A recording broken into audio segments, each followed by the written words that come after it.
Let's talk a little bit about broker administrative commissions or additional compensation or flat fee, whatever you want to call it. But many agents will put on the purchase agreement, not the purchase agreement, I'm sorry, on the listing contract or buyer representation contract that they want an additional fee. Now, we need to talk a little bit about that because some agents forget to put it on the listing contract or the buyer contract or buyer representation contract.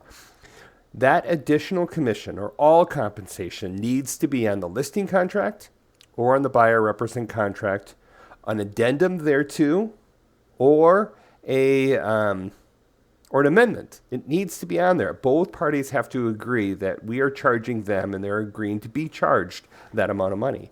A buyer's compensation disclosure is just a disclosure. The buyer doesn't know, if they sign that there's an option, that they don't have to be charged that amount of money. They're not agreeing to be charged. They're just being disclosed in information. And because they haven't agreed to it and that it's just a disclosure, that is not sufficient. It still needs to be done at the time of the purchase agreement. We still require it just to remind them exactly what they're being charged and who's paying who. You know, is the seller compensating them a certain portion of that commission or what's happening? So at the time of the purchase agreement, we want that disclosure still to be done.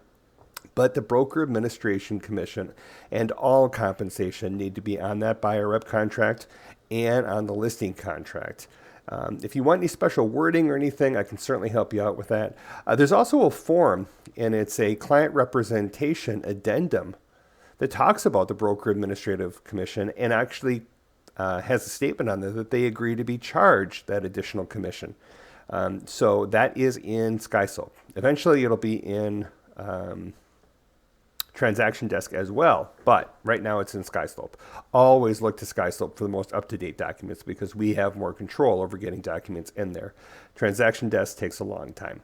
So if you need any help with any of that, or if you have a question on it, but we need to make sure that that's taken care of. By the way, if it doesn't happen before closing, we can't amend a contract after closing. So if it's not on there after closing, nothing we can do about it. We have to send that money back to the seller or buyer, whichever. Even if it's collected at closing, it still needs to be sent back. So in order to make sure you get all the compensation coming to you properly, make sure that you do this in the correct manner as required by the state and general contract law and by EXP. Hope you're having a great day. Talk to you later.